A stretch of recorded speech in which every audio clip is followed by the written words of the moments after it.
예, 안녕하세요. 동작구 평생학습관에서 진행하는 한국문화재 오늘 4강이 되겠고요. 4강은 봉덕사 신종입니다.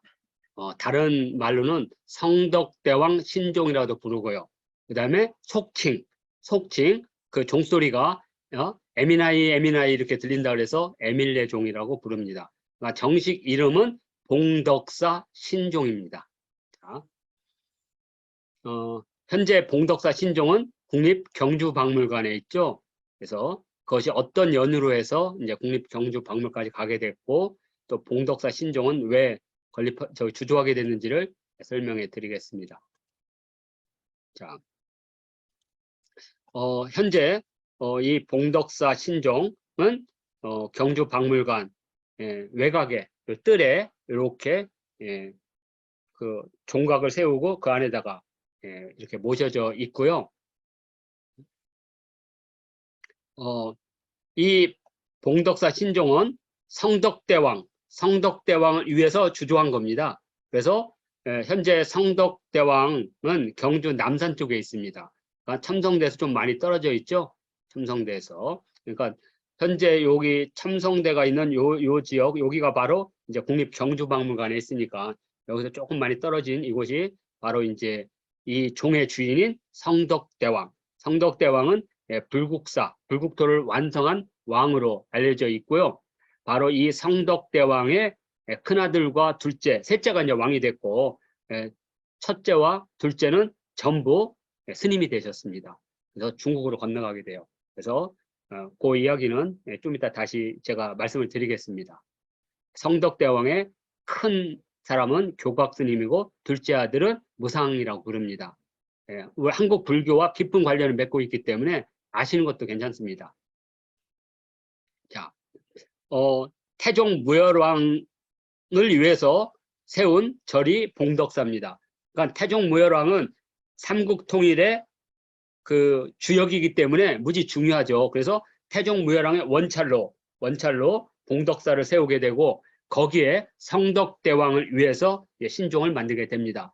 봉덕사는 현재 물에 잠겨서 뭐 흔적이 없습니다. 대략 경주에 흐르는 여기 지금 경주 세무소 바로 있는 요 북천 여기 어느 정도 언저력이라 보고 있습니다. 이 지역이 예전에 봉덕사 지역인데 지금은 이제 저수지로 이렇게 물길로 이렇게 덮어서 위치를 찾을 수는 없지만 대략 이 위치가 봉덕사가 있는 곳입니다. 여기 보면 성덕왕 그 성덕대왕 거기 기록에 왕이 태종 무열왕을 위해 봉덕사를 창건하고 인왕도량을 7일 동안 열고 크게 사면했다. 이렇게 이때부터 비로소 시중에 직을 두었다. 이렇게 돼가지고 바로 봉덕사가 태종 무열왕을 위한 원찰이라는 것을 알 수가 있습니다. 자, 이 봉덕사 태종 무열왕 성덕왕의 큰아들은 교각이라고 부르는데 불교의 큰 뜻을 품고 왕위를 동생한테 네가 왕위를 하라. 그리고 중국으로 건너갑니다. 12살 때. 그래서 자신이 이 땅에 모든 중생, 곧 지옥에서 고통받는 모든 중생을 건지는 지장보살의 화신으로 태어났다고 믿었어요. 그래서 그때부터 90평생을 중국의 전역을 돌아다니면서 중생을 구제했습니다. 그럼 왜 그 사람은 중국으로 갔느냐? 신라는 이미 불국토가 이루어졌기 때문에. 그래서 도탄에 빠진 지옥의 중생을 건지기 위해서 중국으로 건너갑니다. 그래서 마지막에 열반을 할 때 이렇게 예언을 하고 열반을 합니다. 세상을 떠날 때. 내가 지장보살의 화신이라면 내 몸이 썩지 않고 그대로 있을 것이다. 해서 제자들이 항아리에다가 그 시신을 모셔놓고 3년이 지난 후에 그 뚜껑을 딱 열었는데 살아있는 그대로 있었어요. 그래서 거기에다가 금으로 그 몸에다가 금을 칠해서 거기다가 육신보살 전을 만들고 모셔져 있습니다. 중국 중부 안희산 구화산 안희성에 가면 구화산이라고 있거든요. 구화산 꼭대기 구화사가 있고요. 계단이 999 계단인데 제가 3번 거기 갔거든요. 그런데 저는 친견을 못했습니다. 왜냐하면 그 전날에 그 비즈니스로 2번 갔고 한 번은 이제 제가 이제 개인적으로 갔는데 2번 비즈니스는 전날에 술을 하도 많이 마셔가지고요. 한 300계단 올라갔다가 그 300계단 올라갈 때 걸어서 올라가지 않습니다. 무릎으로 올라가요. 그 정도 믿음이 있어야 됩니다. 300계단 올라갈 때 포기했습니다. 도저히 몸이 안 떨어집니다. 2번은 실패를 했고, 세 번째는 제가 한 600계단까지 올라갔는데, 하여튼 그때 무슨 일이 있는지 온몸이 풀리고 해서 못 갔습니다. 그래서 저는 이제 내려왔고요. 저하고 결혼한 분은 직접 올라갔어요. 꼭대기. 그래서 육신보살을 만났고요. 그 육신보살이 우리나라에 오려고 했는데, 그때 중국 그 상해까지 왔는데, 그때 이제 그 육신보살이 오면 그 티벳의 달라이라마가 그걸 챙겨나갔다고 오겠다 그랬어요. 그래서 달라이라마가 한국에 오면 그 중국이 반출하지 않겠다. 그래서 결국에는 상해까지 와서 다시 돌아가게 됩니다. 그래서 그 김교각 스님의 육신보살은 지금도 그대로 있습니다. 썩지 않고. 그래서 그걸 보려면 구화산으로 가시면 됩니다. 그리고 그 동생 무상은 사천성으로 건너갑니다. 그래서 거기서 깨달음을 얻었고, 그 무상의 제자가 백장회회고, 백장회회가 서당지장인데, 바로 그 서당지장한테 배운 사람들이 우리나라 와서 구산선문 가운데 무려 7개를 세웁니다. 그러니까 7개의 뿌리, 그 7개의 뿌리는 올라가면 서당이 있고, 서당 위에 백장이 있고, 백장 위에 바로 무상이 있습니다. 그래서 아마 무상 스님이 신라 사람들이기 때문에 그 선법이 우리하고 무지 잘 맞았던 것 같아요.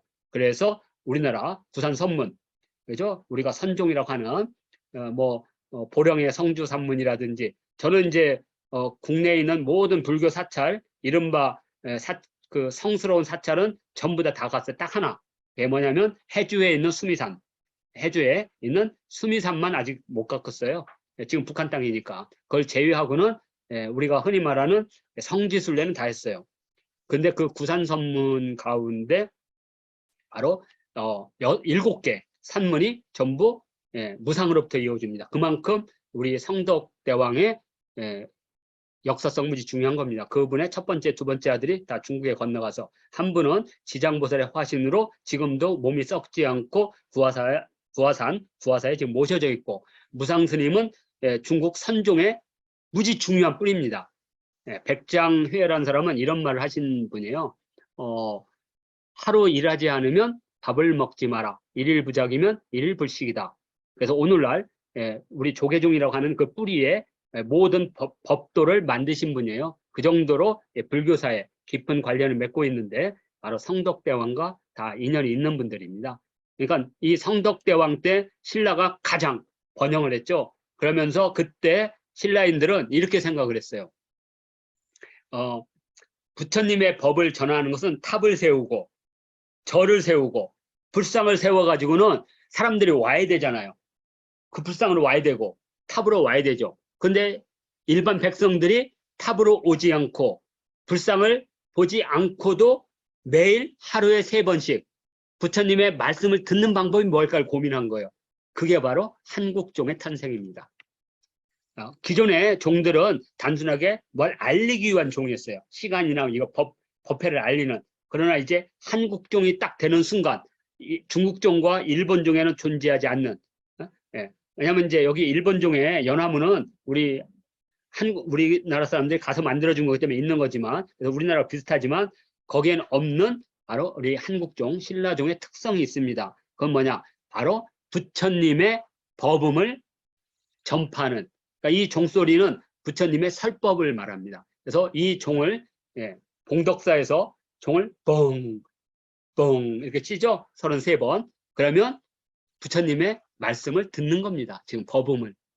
그래서 신라인들이 아주 특별하게 종을 만든 겁니다. 그러니까 한국 종은 불교 사상, 부처님의 말씀을 직접 듣는 겁니다. 집에서 일하다가, 빨래하다가, 밥하다가, 노동하다가. 우리가 불교를 이해하는 방식이 다 달라진 겁니다. 무슨 뜻이냐면, 이렇게 부처님이 어깨를 펴고 이렇게 서 있는 상태에서는 우리가 항상 부처님한테 절을 하거든요. 그런데 어느 순간 부처님이 등을 굽혀요. 자그마냐, 내가 너한테 간다는 거예요. 최초로 부처님의 등을 굽은 것을 우리는 미륵보살 반가사유상이랍니다. 그러다가 이제는 부처님이 일어서요.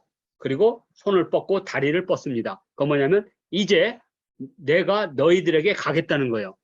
이 불상은 빳빳하게 중생들에게 절을 받는 부처님을 벗어나게 돼요. 이제 부처님이 중생의 세계에 이 세상을 구원하기 위해서 내려오시는 겁니다. 엄청난 변화입니다. 마찬가지로 종도 예전에는 다 땡땡땡이에요. 땡땡땡. 예? 그죠? 예, 중국에서는 망치로 때려요. 쇠망치로 땅땅땅. 종소리도 맑지도 않습니다. 그리고 예, 구리로 만든 종이 되게 잘못 만들기 때문에 너무 세게 치면 다 깨져요. 그래서 끝을 이렇게 한 겁니다. 근데 우리는 그러한 끝을 이렇게 중국처럼 하지 않고 띠를 두름으로써 종대를 두른 이유도 이제 좀 이따가 밝혀드리겠습니다. 왜 끝에 예, 이 종의 아가리에 띠를 두르는가, 이것도 다 의미가 있습니다.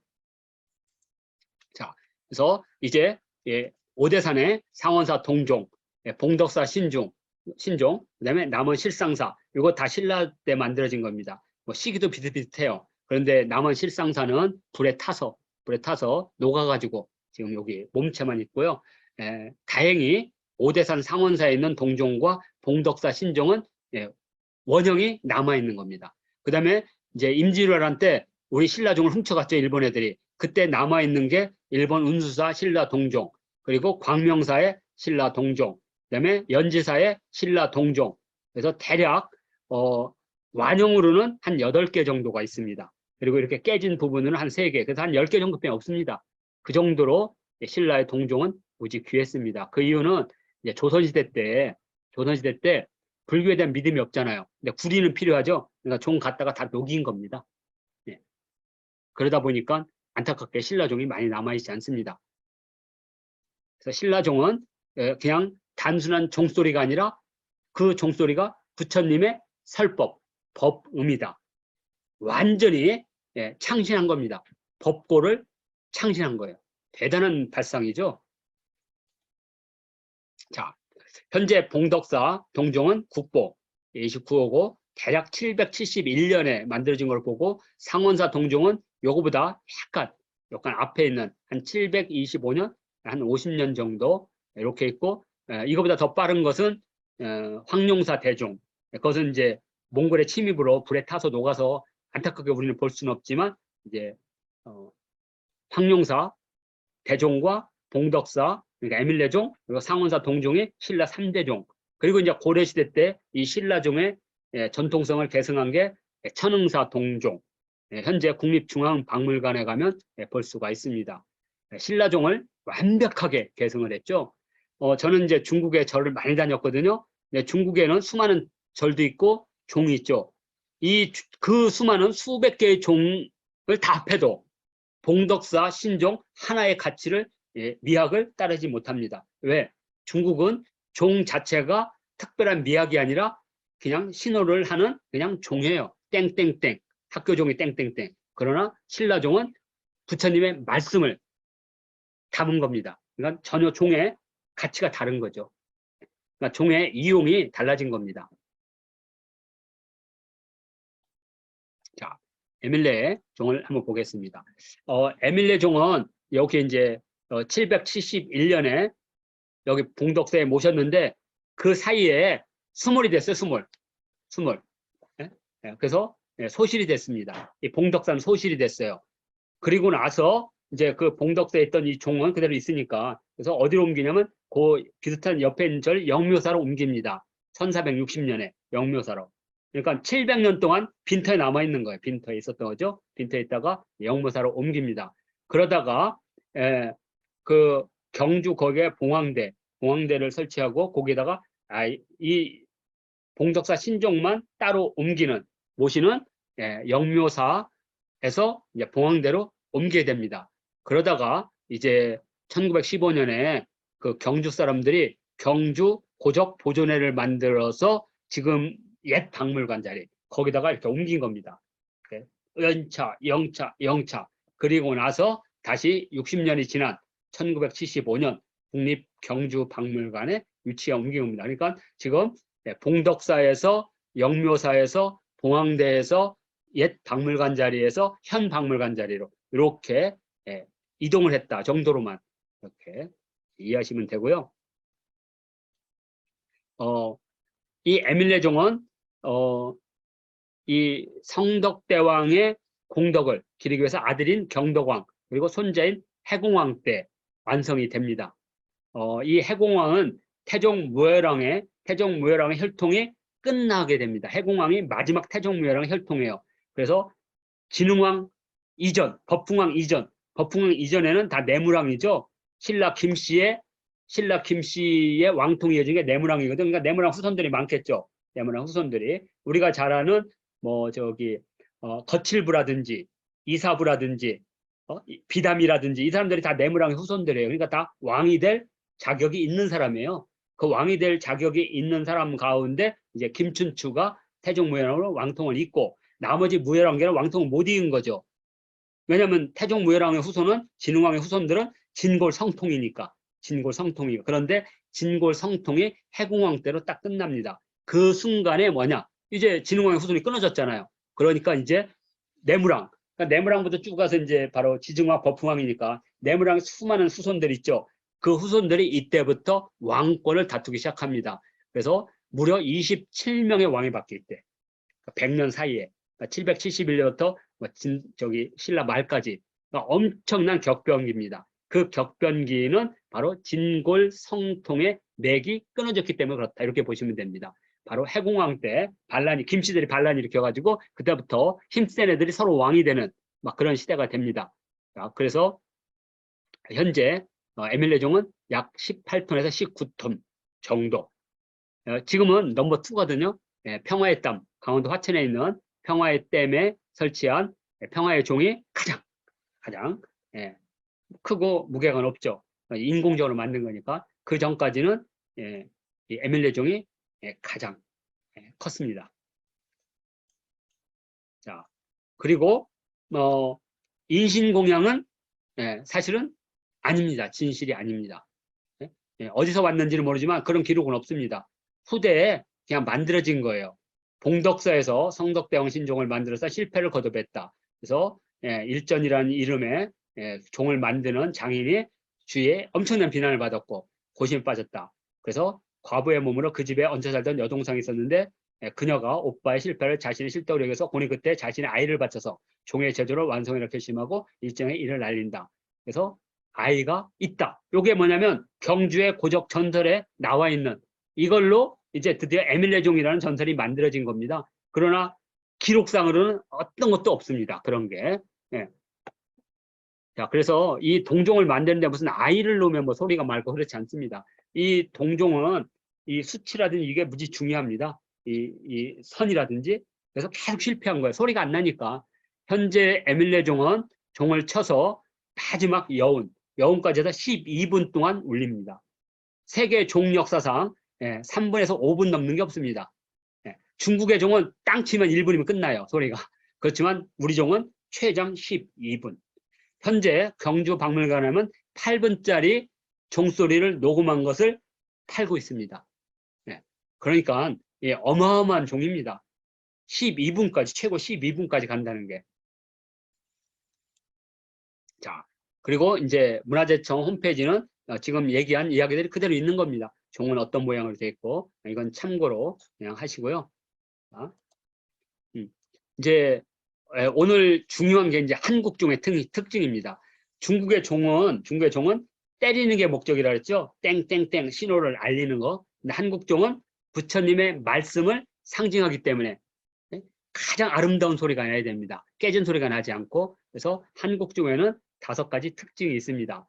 첫 번째로는 겔 위쪽에 바로 여기 포레라고 하는 용의 아들을 주조를 해놨습니다. 포레는 용의 아들인데 용의 아들은 용의 아들은 9이 있었는데 세상 구경을 하고 싶어서 확 세상에 내려왔어요. 그래서 용왕이 뿔따고 와가지고 전부 잡아들이라 했더니 다른 동물로 변신해가지고 숨어 있는 거예요 지금. 아버지한테 들키지 않으려고.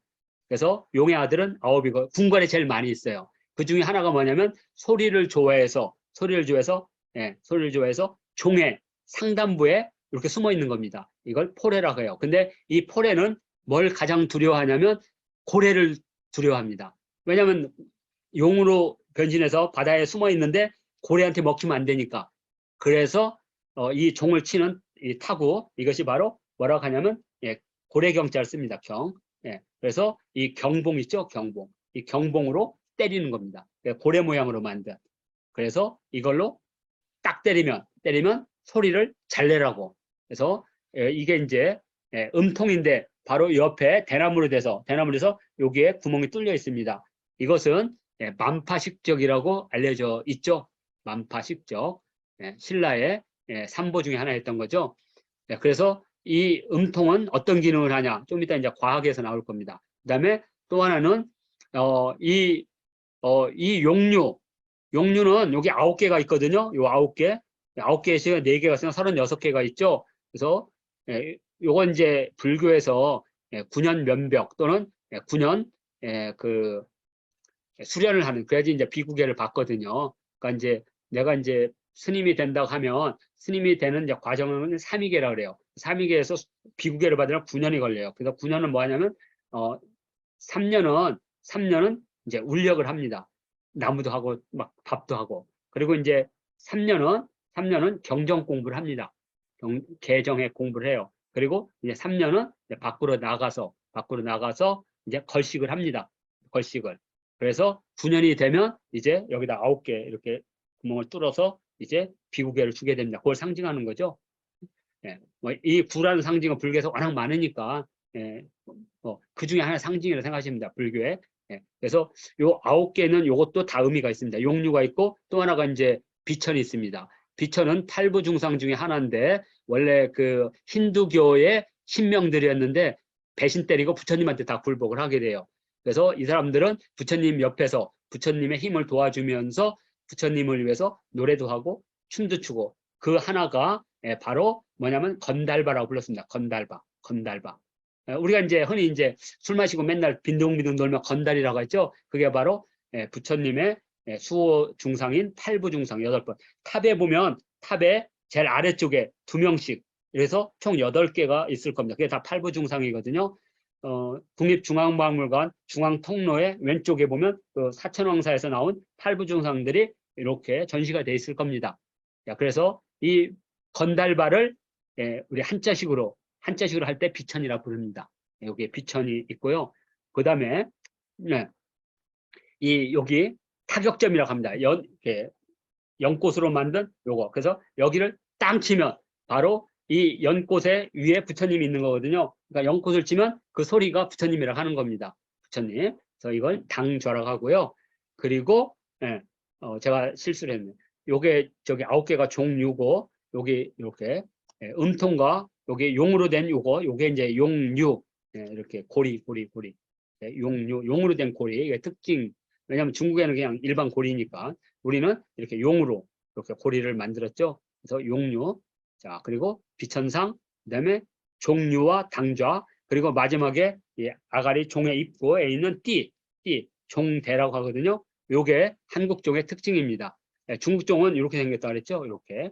근데 이제 우리 종과 일본종은 우리 영향을 받았기 때문에 종 뒤를 뚫게 되면, 그건 뭐냐면 종을 치게 되면요, 종의 아가리 쪽에 떨림이 1초에 수백 번이 떨립니다. 그래서 청동이 구리로 이렇게 주저했는데 그걸 견디지를 못해요.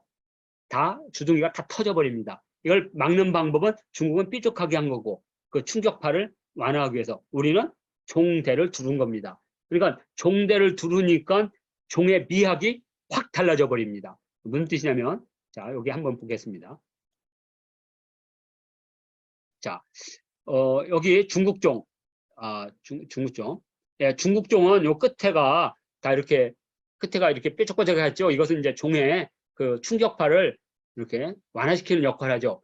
그것을 우리는 미학적으로 종의 대를 뚫음으로써 종의 아름다움이 벌써 다르잖아요. 한국종은 전체적인 균형미, 균제미가 거의 완벽하죠. 그런 면에서 중국종은 종의 기능성만 따진 겁니다. 우리 종은 미학적 특성도 따진 거고, 이렇게 이해하시면 될 듯 합니다.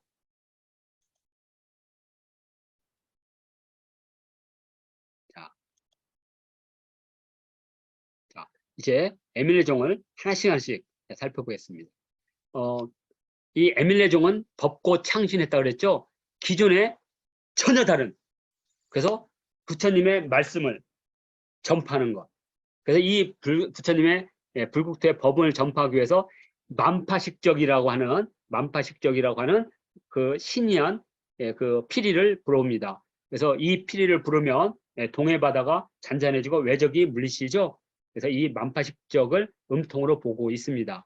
자, 그리고 이제 비천은 이제 부처님을 위해서 춤을 추고 노래를 하는 악기를 두고, 그리고 당좌는 이 종의 소리가 연꽃에서 나오고 있다는 걸 보여주는 겁니다. 바로 부처님의 말씀을 상징하는 거. 그래서 중국의 종은 연화문이 없습니다. 연꽃무늬가 없어요. 왜? 단순하게 때리는 데 목적을 뒀기 때문에. 그러면 중국인들은 왜 그러냐 이거죠. 그건 사고방식의 차이입니다.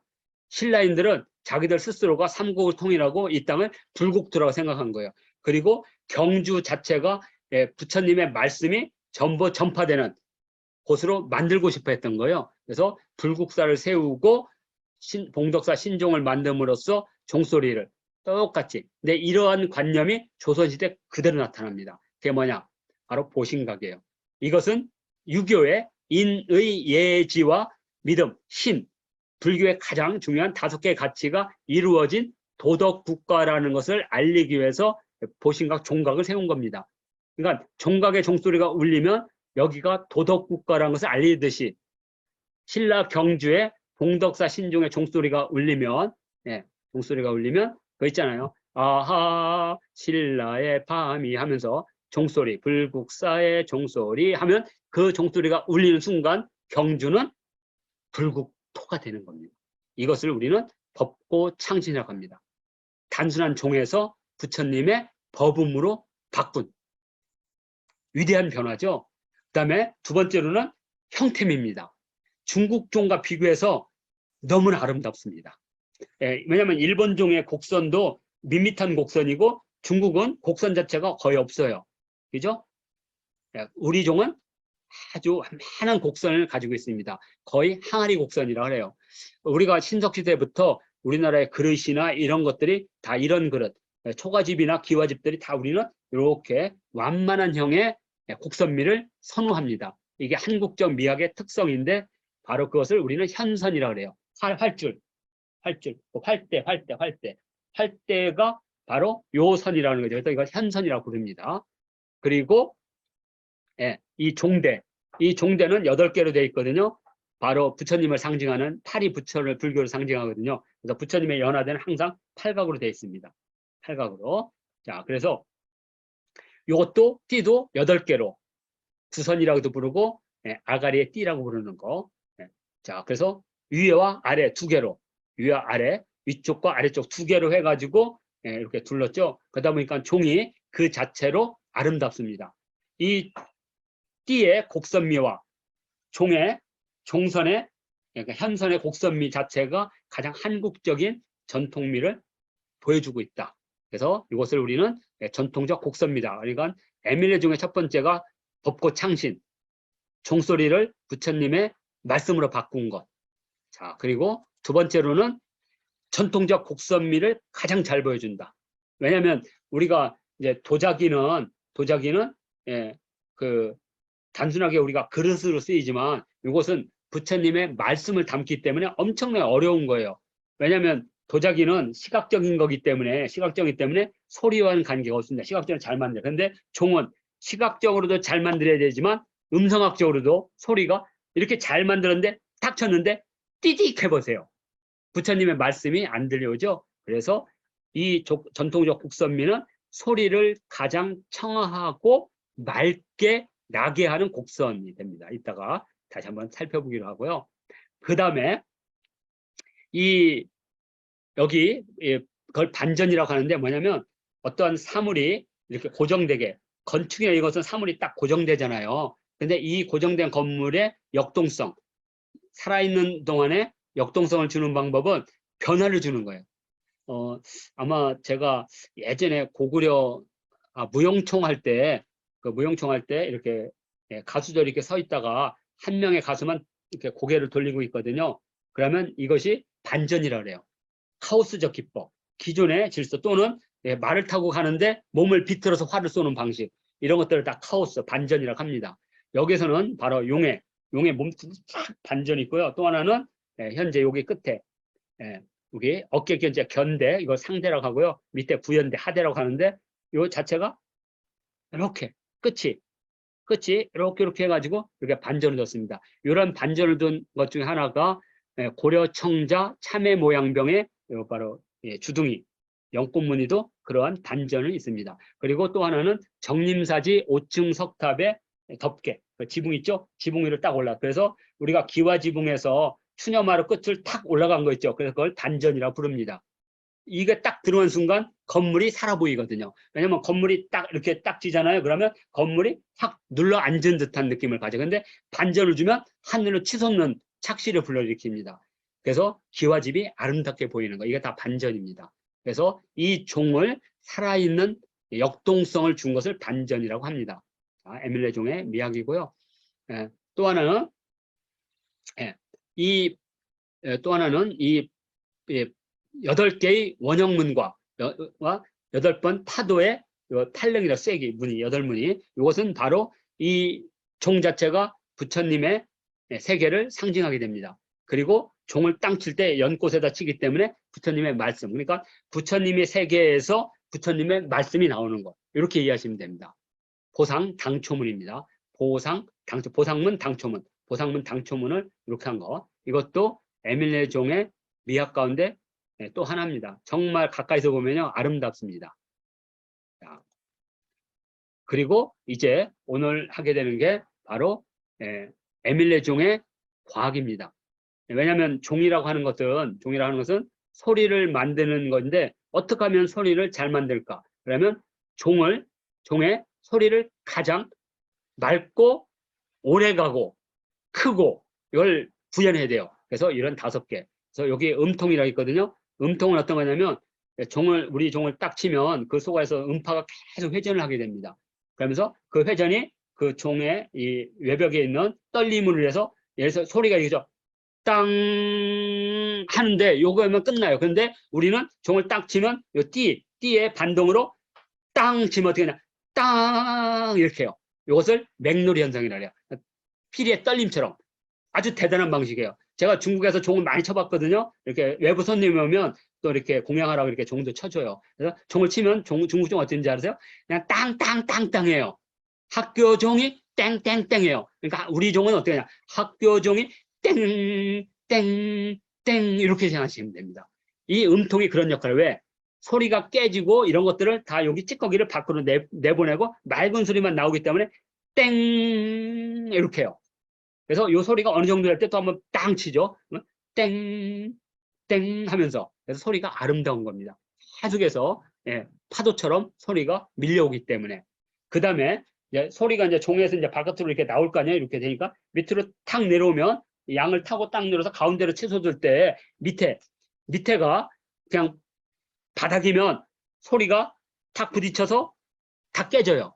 반사되면서 깨져. 그런데 동그랗게 하면서 소리가 이렇게 해서 가운데 모여서 가운데로 이렇게 그러면서 옆에 떨리는 거 있죠. 떨리는 것 때문에 그 안쪽이 좁기 때문에 모든 물체는 밀도가 많은 쪽 바깥에서 있죠. 그러니까 창문이 크고 창문이 작으면 바람이 큰 쪽에서 아래쪽으로 빨려나가거든요. 이것처럼 소리가 위로 착 올라오게 돼요. 그러면 거기서 다시 이렇게 돌고 그래서 바닥에 음판을 이렇게 받아서 다시 올라가고 이렇게 그래서 그 소리 이 음파의 데시벨리 소리를 보고 이 종선을 맞추는 겁니다. 그래서 에밀레 종을 여러 번 깼다는 건 뭐냐면 이 종선이 안 맞은 거예요. 소리는 맑은데 그래서 딱 쳤을 때 종소리가 이렇게 해서 그 종의 크기에 따라서 소리가 만들어져 그 소리값의 파동에 가장 잘 맞는 종선이에요. 자 그리고 바로 당자는 뭐냐면 위에다 치거나 아래다 쳐도 안 돼요. 소리가 가장 탁 나와서 소리의 중심점입니다. 왜냐하면 위쪽은 좁고 아래쪽은 넓기 때문에 소리의 중심점이 가운데가 아니고 약간 아래쪽에 올 수 있어요. 아래쪽이 아래가 넓고 위쪽은 좁기 때문에 그래서 요 중심점 소리의 중심점을 딱 잡아야 돼요. 딱 치면 소리가 가운데 탁 모이거든요. 탁 모이면서 소리가 위로 탁 올라가야 돼요. 그래서 소리가 밑으로 가면 안 돼요. 탁 올라가서 이렇게 계속 이렇게 그래서 우리가 뭐냐면 야구에서 홈런을 맞으려면 이렇게 배트의 한 지점에 맞아야지 홈런이 나오거든요. 그걸 타격점이라고 그래요. 타격점. 이것을 맞춘 게 당좌입니다. 당좌. 그리고 마지막으로 띠를 둘러서 음파의 팔 방지를 하면서 또 한편으로는 맹놀이 현상을 만들어주는 겁니다. 이게 팍 떨면서 이렇게 떨면서 음파를, 그래서 소리가 땅이 아니라 땅 하게요. 이렇게. 그러니까 이걸 다 구현했으니 한국종을 세계 최고의 소리를 내는 종이라고 이렇게 말합니다. 그래서 한국종은 특별하게 코리안 벨이라고 부르고 있습니다. 자, 그 다음에 이제 에밀레의 상징, 아까 종류 이렇게 해서 총 36개, 사방 9천, 36방 이것도 있지만 또 한편으로는, 그러니까 이건 이제 불교적 상징을 뜻하는 겁니다. 불교적 상징. 예. 자, 여기 뭐 저기 그 문화재청에 나온 해석에 그대로 나옵니다. 예? 예, 화엄의 36개 이걸 상징하는 것이다. 그런데 가장 중요한 건 또 하나는 진동을 조절합니다. 이 종이 소리가 팍 오면 엄청난 종이 음이 위로 쳐오릅니다. 그러면서 그 종을 팍 칠 거 아니에요. 그러면 그때 그 음파의 떨림을 요게 종이 떨리면서 음파를 조절해 주는 겁니다. 그래서 음이 깨지지 않고 가운데로 모이게. 그래서 다시 내려오고 이걸 반복하도록 해서 총 36개의 음파. 이거 비슷한 게 어떤 거냐면 이렇게 커피를 이렇게 빨리 식게 하려면 이렇게 스푼을 놓으면 빨리 식잖아요. 그 다음에 종에 화포에 화포가 쏘면 엄청 열이 나오죠. 그래서 주둥이를 두껍게 만든다든가 이 포신에 이렇게 두껍게 띠를 두른 이유가 바로 열을 빨리 배출한 식으로 만들듯이 똑같이 음파를 조절하기 위해서 이 종유가 있는 겁니다. 이렇게 적국지라고 하거든요. 36개의 종유가 있다. 이렇게. 자, 그리고 여기 밑에 당좌 8판, 8판짜리 연화문은 부처님의 세계를 상징하는 것이다. 이렇게 부처님의 상징하는 것이다. 그리고 이 부처님이 상징하는 그리고 요 띠도 8개, 여기도 8개. 그리고 이제 이 연꽃, 그래서 이걸 연꽃을 만든 거거든요. 그 연꽃을 딱 치면 이 소리가 바로 부처님의 소리다. 이렇게.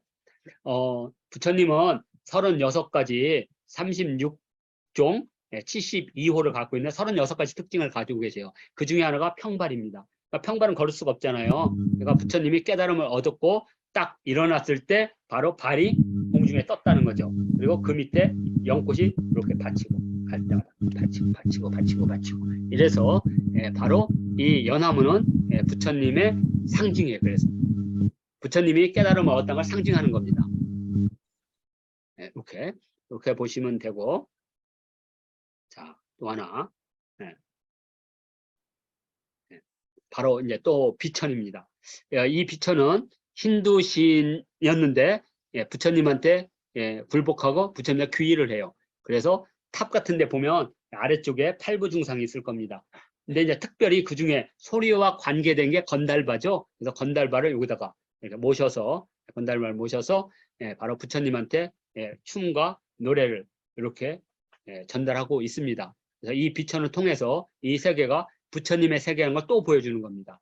그러니까 연꽃을 통해서도 부처님을 보여주고 8개 팔판 종대에 있는 그 팔을 통해서도 이곳이 부처님의 세계인 것을 알려주고 비천을 통해서도 지금 이 안에 부처님의 법음이 있다는 거. 그래서 비천이 그 법음을 지금 이렇게 숭배하고 있는 모습입니다. 자, 또 하나가 이제 마지막이 될 것 같은데요. 자,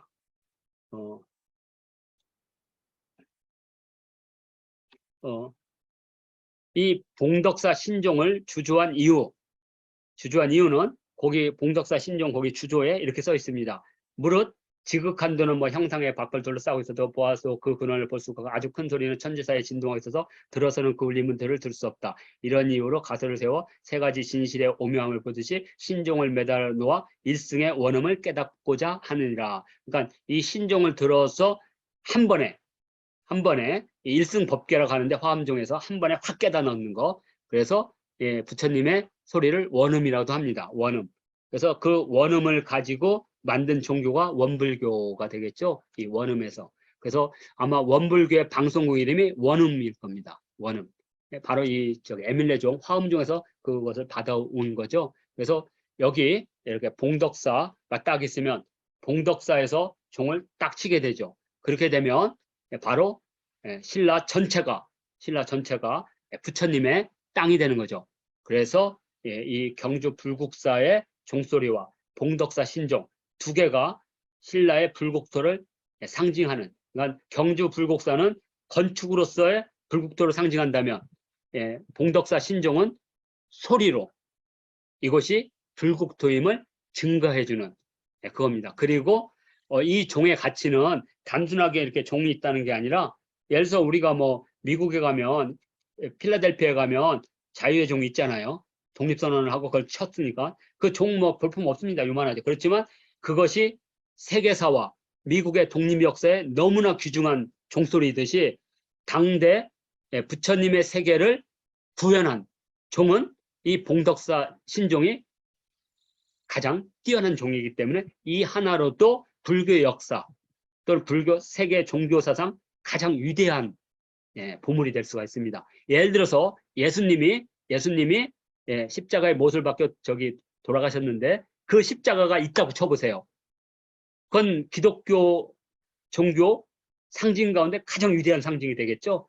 마찬가지로 이제 신라에서는 이 봉덕사 신종과 불국사 석굴암 부처님, 이러한 특별한 두 개의 세계를 만들어서 같이 만드는 거니까 이게 이제 바로 경덕왕과 해공왕 때. 그래서 이것이 불국토임을 증명하는 가장 위대한 문화재다. 이렇게 보고, 자, 일단 이것으로 이제 2강은 마치도록 하겠습니다.